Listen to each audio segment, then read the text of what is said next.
জুলপিয়া new তরুণ সংঘের মেলায় আমি উপস্থিত এবং আজকে মেলার শুভ উদ্বোধন হলো।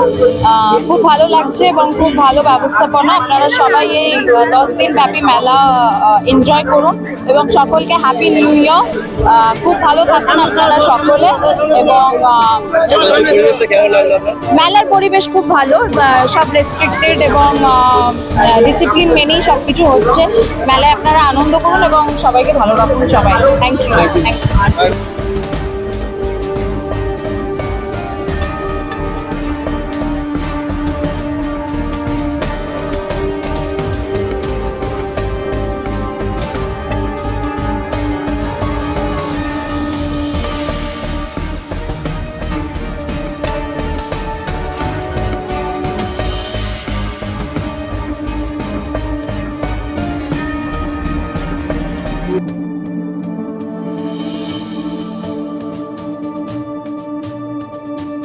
যে যাকে মানে ঈশ্বর যাদেরকেই মানে তারা যেন আমাদের জীবনের সকল দুঃখ কষ্ট জড়া দূর করেন এবং আমাদের সবাইকে ভালো রাখেন। তাই নতুন বছরের শুরুতে এর থেকে ভালো প্রার্থনা হতে পারে না। আমরা সবাই মিলে এটাই প্রার্থনা করি যেন আমরা সবাই খুব ভালো থাকি এবং আপনাদের জীবনে যত দুঃখ কষ্ট জড়া আছে সব যেন ভগবান ধুয়ে মুছে দেন এবং আপনারা সবাই যেন ভালো থাকুন। এটাই আমার একমাত্র প্রার্থনা আজকের দিনে। আর শীতকাল, তো শীতকাল এলেই আমার বাহার একটা কথাই মনে পড়ে যে আমরা একবার শুটিং করছিলাম টলিগঞ্জে গুড়ওয়ালার সাথে। তো ছোটবেলার অনেক কথা মনে পড়ছে।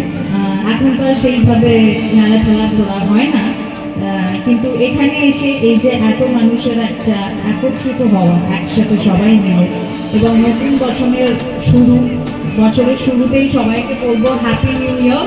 সবার এই নতুন বছর 2024 খুব সংঘ জুলপিয়া বঙ্গীয় মেলা 2024-এ 29তম বর্ষে পদার্পণ করেছে।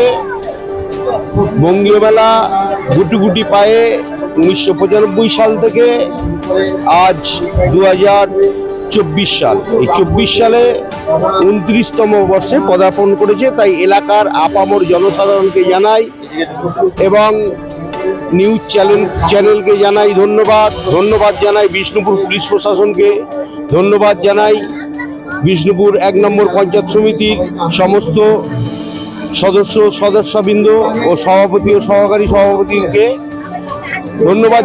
মাননীয় শ্রী দিলীপ মণ্ডল মহাশয়, মাননীয় রাষ্ট্রীয় মন্ত্রী পরিবহন দপ্তর পশ্চিমবঙ্গ সরকার, নমস্কার।